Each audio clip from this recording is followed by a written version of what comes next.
Hello friends, how are you? I hope you all are doing great, staying fit and fine. Okay, so we completed with the chapter of overheads in the last lecture, and now we are going to start with the new chapter, that is activity based costing. A very simple chapter, very easy chapter, but yes, you will be able to understand this chapter only and only if you have understood the chapter of overheads, right? So without overhead costing, do not jump to this chapter. Talking of this activity based costing, this chapter is applicable only for CA intermediate new course students, right? This chapter is applicable for only and only CA inter new course students. It is not there in the old course, right? Even in the other courses, if the people from the other courses are watching our videos, because people from CMA, CS and a lot of other universities are watching these videos, right? If you do not have the activity based costing, then you can leave it, right? Earlier this chapter used to be in the CA final. If I talk about from the chartered accountancy course, it was in the CA final, and before that it was in the CA intermediate. That means this chapter has been jumping from one course to another. Before, I can say back in 2005-6 somewhere else, it was in when there was PE, there used to be a CA PE, right? At that time it used to be in the inter level, then it jumped to the final level, then came back in the inter, right sir? So leaving that behind, now this is there in the CA inter new course.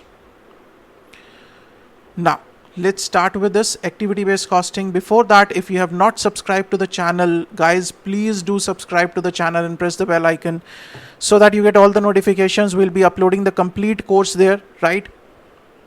We'll be completing the complete cost accounting regular batch. This is on YouTube without any payment. A small investment that you can do is in the handbooks that we have prepared. You can buy it from the website, and the SM course that we are preparing, the Hindi course is already there on a mobile app and on the website if you want to play it on the laptop. And we are coming up with the English course also very soon. The SM course in English will be coming up very soon. So for that you must join a Telegram channel or the Telegram group, because we update it there, right? Right, so let's start with activity based costing. Talking of this activity based costing, this activity based costing is similar to overhead costing. It is similar to overhead costing. Now what is meant by this similarity? What I mean to say, if I say it is similar to overhead costing, that means this activity based costing, I will call it as ABC. It deals with all the indirect overheads, indirect expenses, I can say. That is indirect material plus indirect labor, right, plus indirect expenses. Or we call all these three as overheads, right? So that means the activity based costing also deals in overheads, right? Then sir, what is the difference between activity based costing and overhead costing? Now why are we studying this chapter of activity based costing? We have already studied this chapter of overhead costing. Then why are we studying this chapter? Let's try to find out the difference between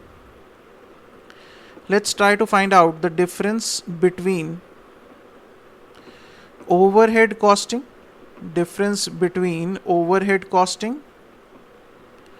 and ABC.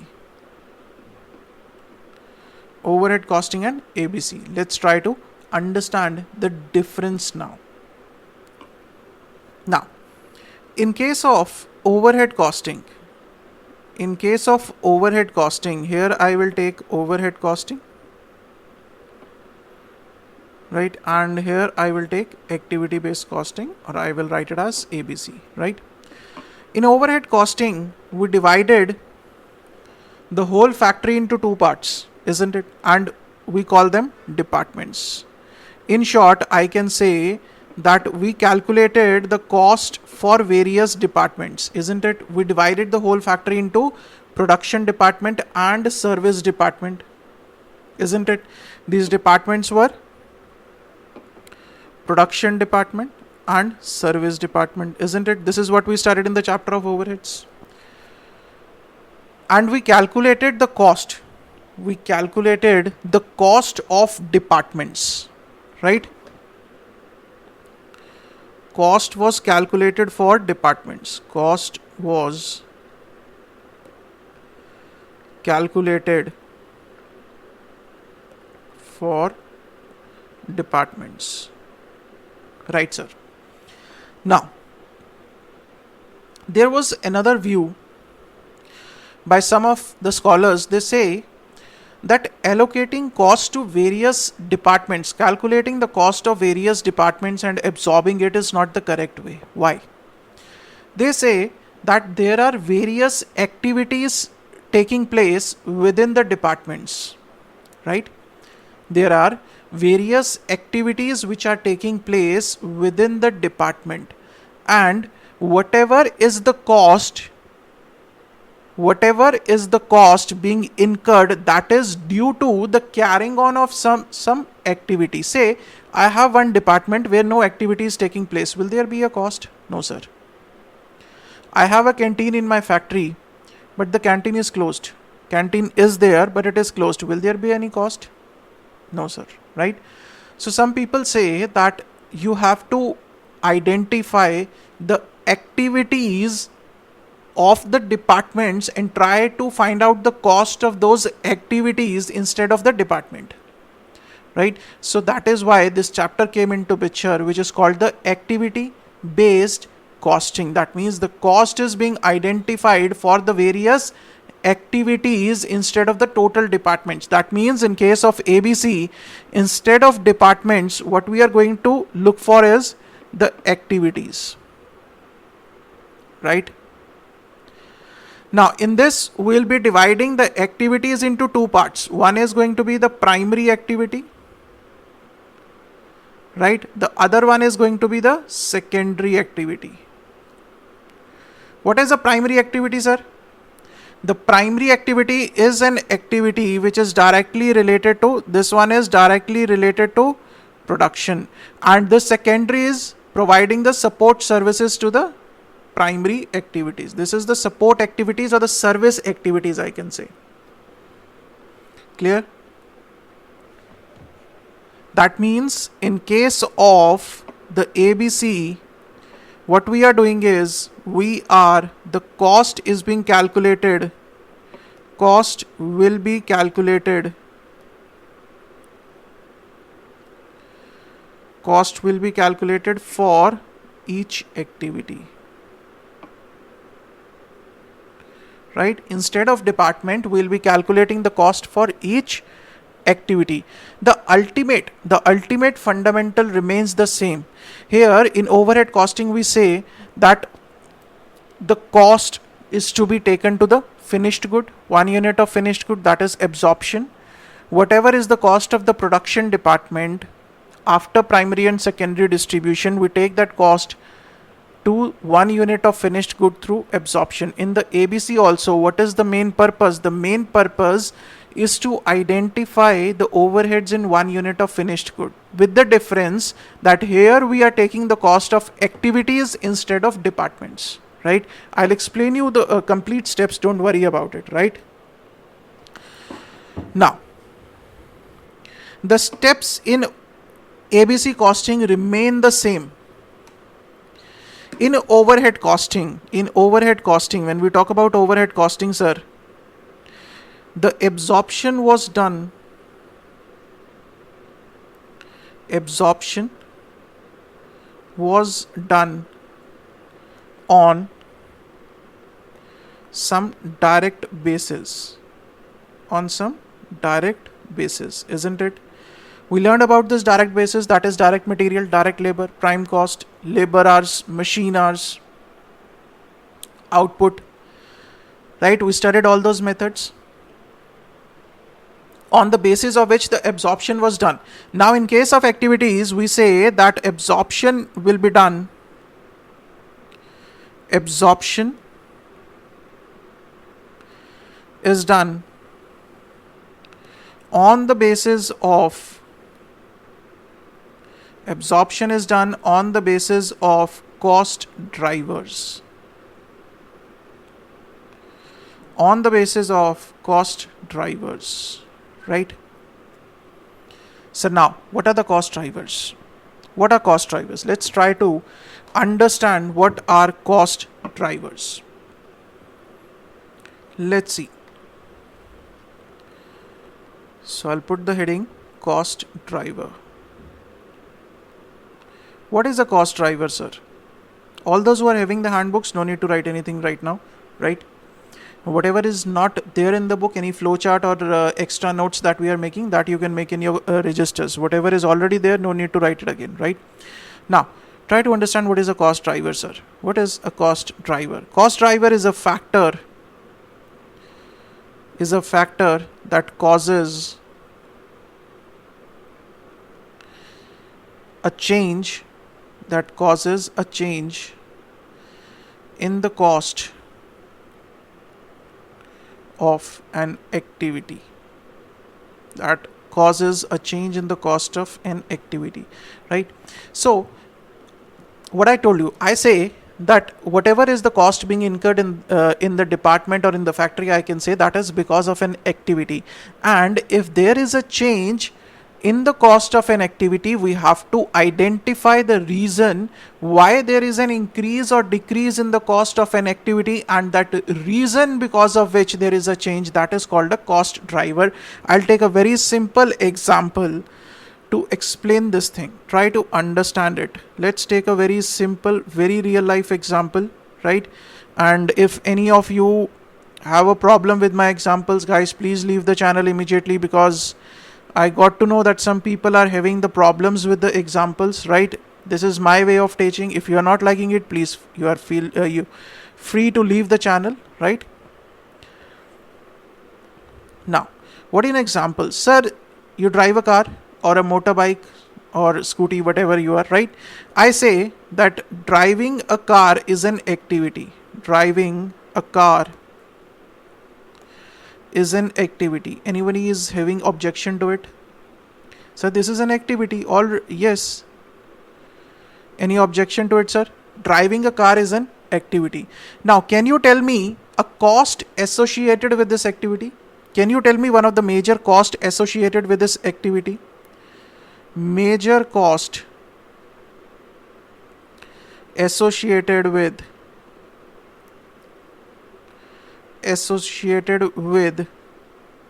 driving.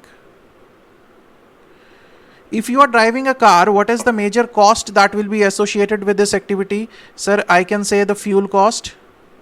Any doubt? Sir, if you are driving, one of the major cost that is associated with this is the fuel cost, isn't it? Right? Now, my simple question to all of you, can you tell me one factor on which your fuel cost will depend? One factor on which your fuel cost will depend, barring the rise in the fuel cost or the fall in the fuel cost. I'm saying one reason on which your fuel cost is dependent. When you are driving a car, you are incurring the fuel cost. Can you tell me one factor which is associated with this activity also, and because of which your fuel cost can change? Listen to my question very carefully. What I am saying is, I want to know one factor which is associated with the activity of driving a car and which can cause a change in the fuel cost. I can say that fuel cost is dependent upon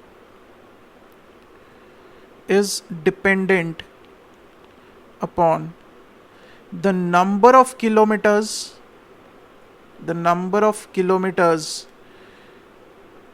right, you will be driving the car.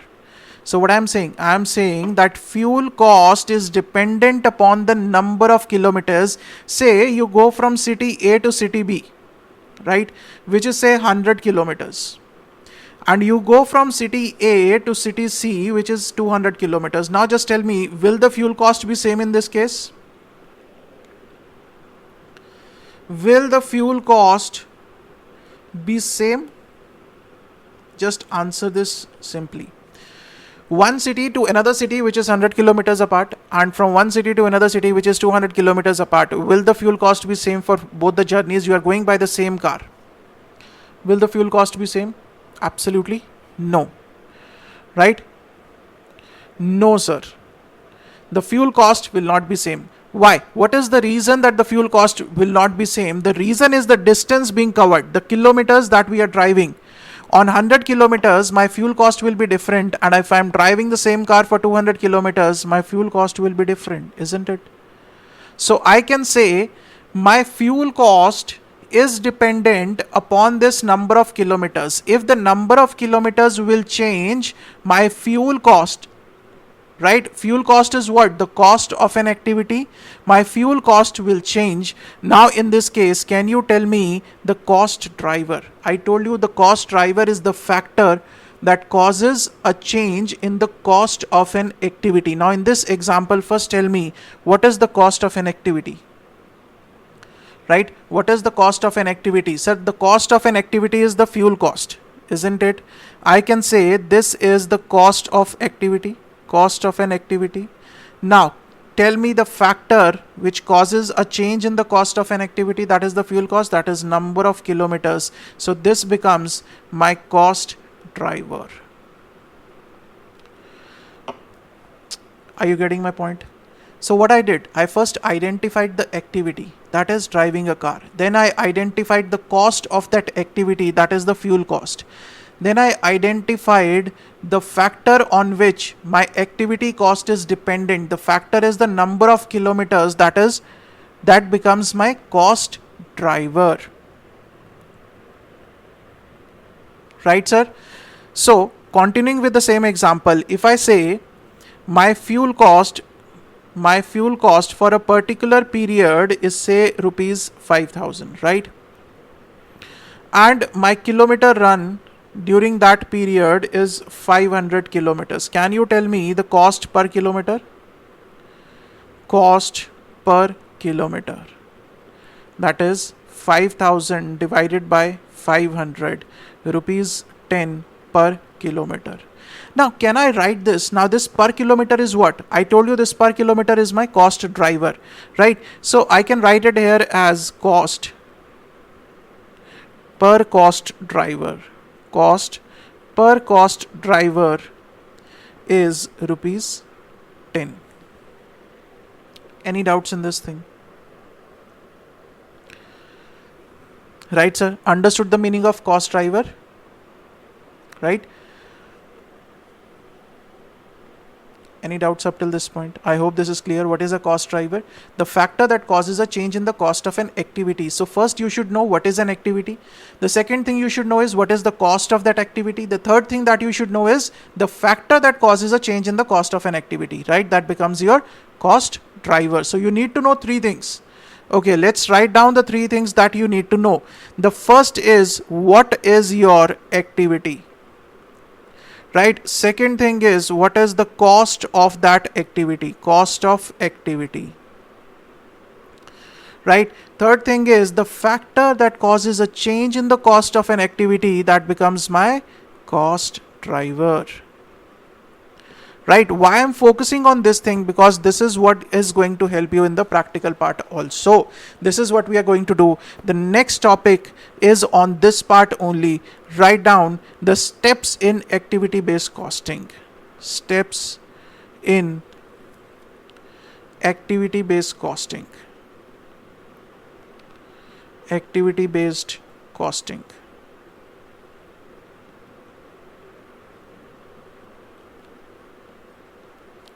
Right?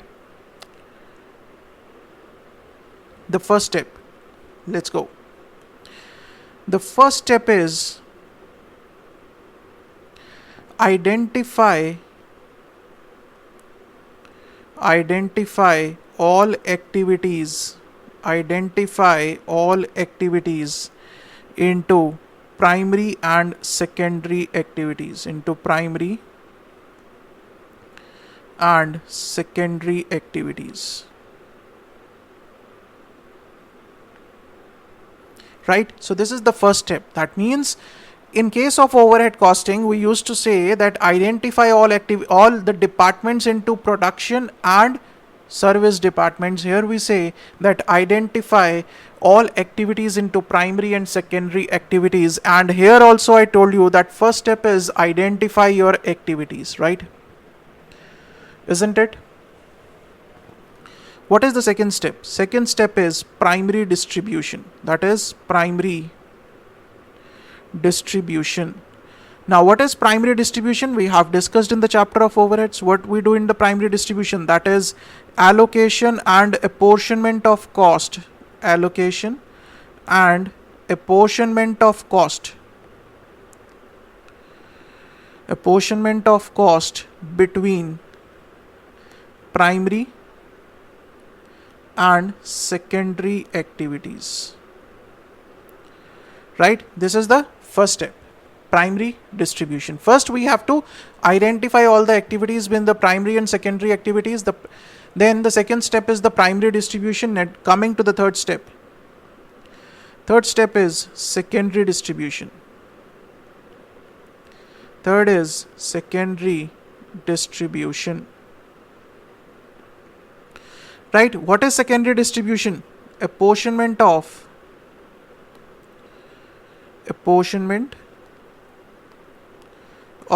secondary activities cost. Secondary activities cost among primary activities. Right? So the steps remain the same as we have done in the overhead costing. The overall logic remains the same, that you have to identify the overheads in the 1 unit of finished good. The difference is there we used to identify the overheads with the departments, and here we have to identify the overheads with the different activities. The logic being, we say that whatever the cost is being incurred is because of some activity. If you are not doing any activity, there will be no cost. Clear? So, secondary distribution. Now, after this primary and secondary distribution, what you will be getting is, after here you will, what you will get is, after primary and secondary distribution, you will get the total cost. You will get the total cost of primary activities. Isn't it? After this, you will get the total cost of primary activities, and in activity based costing, we call it as cost pool. That is the total cost of primary activities. That is the total cost that is to be absorbed in the finished goods. Clear?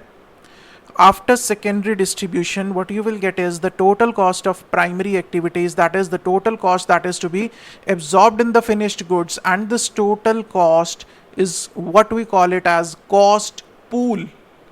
Right? What is cost pool? That is a combination of various primary activities, the total of the cost of the various primary activities within a department. Clear? Any doubt up till this point? Clear, sir. Now, what is the fourth step? The fourth step is absorption of overheads. Absorption of overheads of primary activities. Absorption of overheads of primary activities based on cost drivers.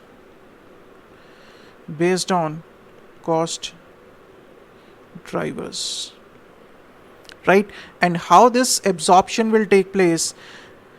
Remember, when we did the topic of absorption of overheads, we discussed the various formulas. Budgeted overheads divided by the budgeted base, isn't it? In the chapter of overheads, when we were talking about the absorption, you can open your notes and see. The budgeted total overheads isn't it, of the production department divided by the budgeted base, whether it is material, whether it is labor, whether it is machine hours, whether it is prime cost, isn't it? The same thing we are going to do it here. What is the total budgeted cost? That is my cost pool, right? So I'll write it as activity cost pool, right? Activity cost pool divided by, now the absorption base in case of overheads is what? The absorption base in case of activity based costing is my cost driver. So I can say activity cost pool divided by cost driver. That becomes my absorption rate. So these are the steps in activity based costing. That's why in the very beginning I told you that without the chapter of overheads you will not be able to understand this chapter of activity based costing. It is very, very important that you first complete the chapter of overheads and then move on to this chapter of activity based costing. Very, very, very important, right? And if you have understood the overheads, then this activity based costing is very, very easy, right, sir? Have you got the point? So this is all about this chapter. There is nothing much in this chapter.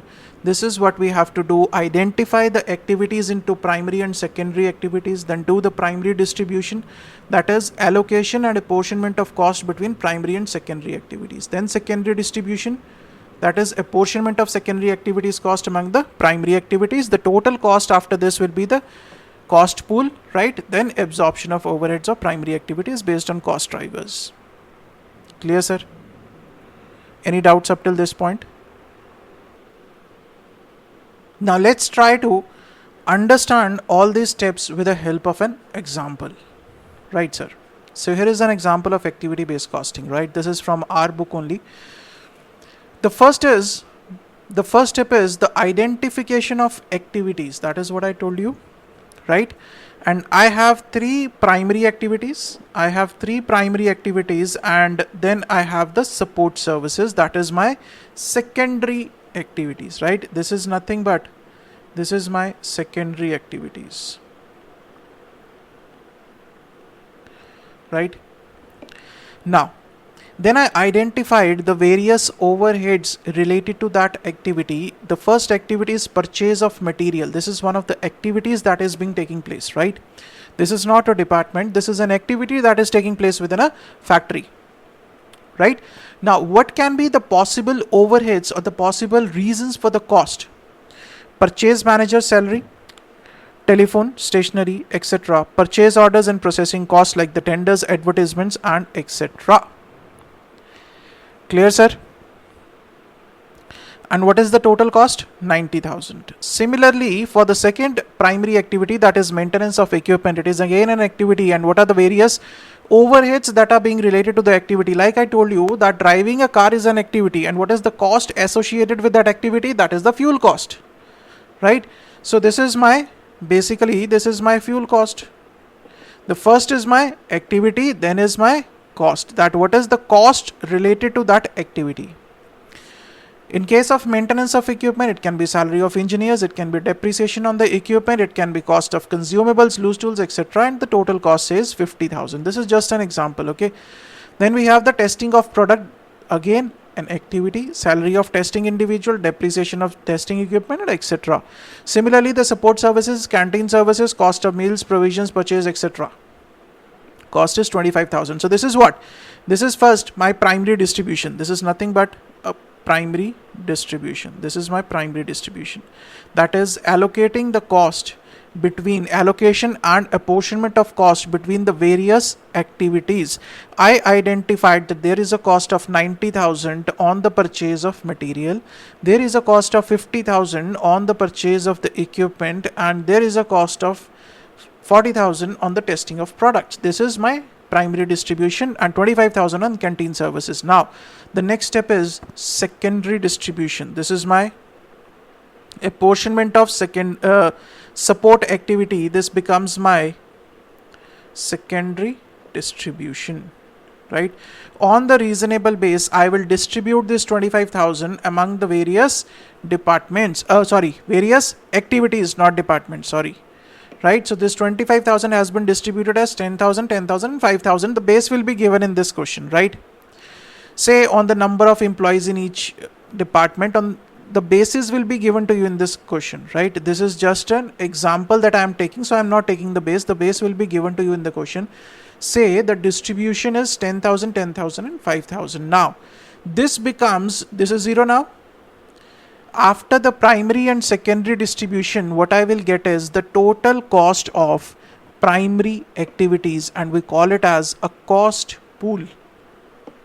Read this, activity cost pool. That is the total cost of primary activities, the total cost of primary activity, the total cost of primary activity, we call it as cost pool. Any doubts? So this is whatever the steps I have told you, I'm just going through that only, right? First we identified all activities into primary and secondary, then we allocated the cost, primary distribution, allocation and apportionment of cost between primary and secondary activities, right? Then the secondary distribution, that is apportionment of the support of the secondary activities cost among the primary activities, and whatever the total we get, we call it as activity cost pool. Any doubts?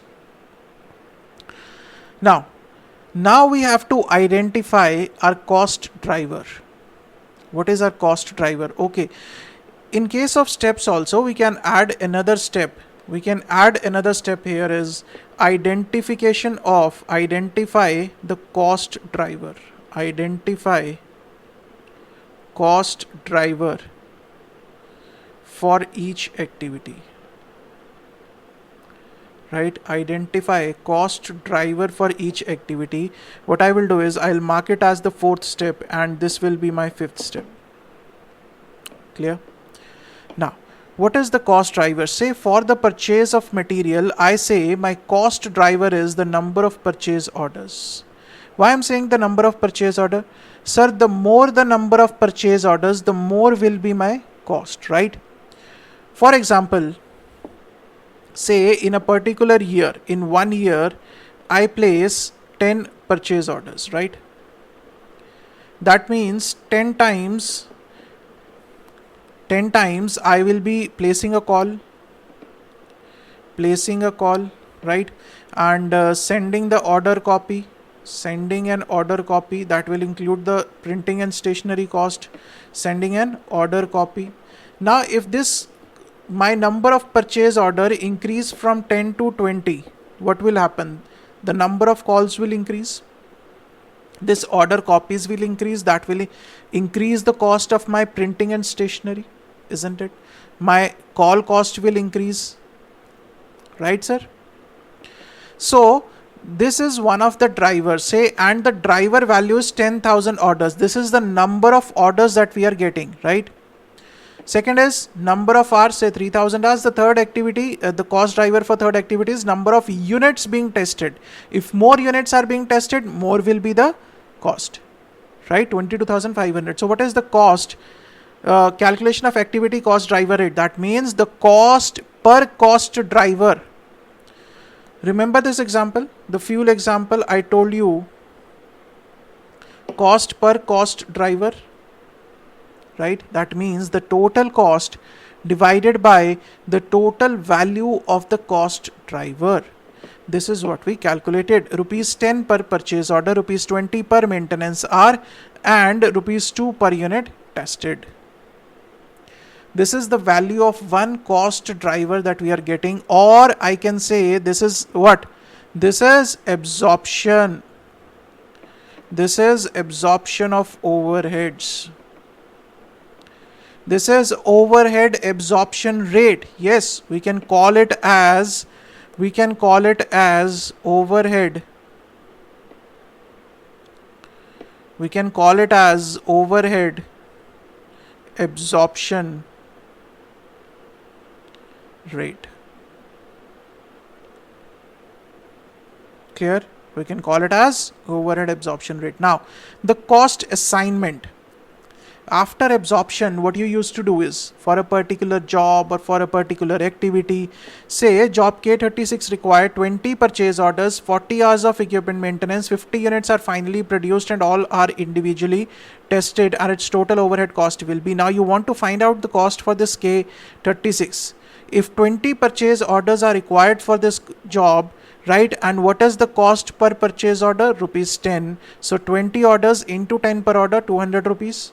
Maintenance cost, 40 hours are required for this job and the cost per hour is 20 rupees, 800 rupees. Testing cost, 50 units into 2 per unit, 100 rupees. So the total overhead cost for the job will be 1100. Right, overhead cost per unit will be 1100 divided by 50 units, because it says the 50 units are being produced and tested, rupees 22 per unit.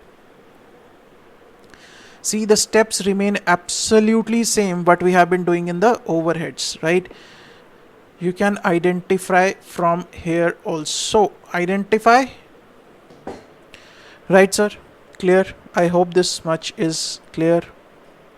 So this is all about this chapter of activity-based costing. There is nothing much in this chapter. There is nothing new in this chapter. The only thing is we need to identify what is the difference between the overhead costing and activity-based costing. Where is the difference?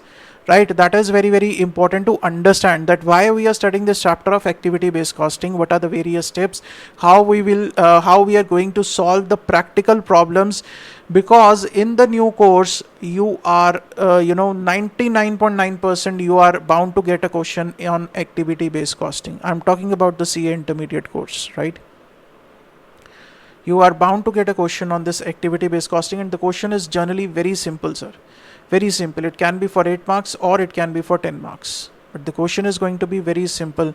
Not to worry about it, right? Sir, will you not be doing the practical sums? We definitely will be doing the practical sums. See, I already have my file ready for this, right? We'll be doing 4 questions. 1, 2, 3 and 4. We'll be solving 4 questions in the lecture itself, and the rest of the questions you have to practice from the handbooks, right? From our handbooks plus the ICI material. The combination of 2 is going to be deadly. Right, sir? I hope the concept is clear. The concept is very, very important, and if the concept is clear, the half the job is done. Right, now what we are left with is just the practice of practical problems, and in the next lecture we are going to start with that, right? So in the next lecture we'll start with solving the practical problems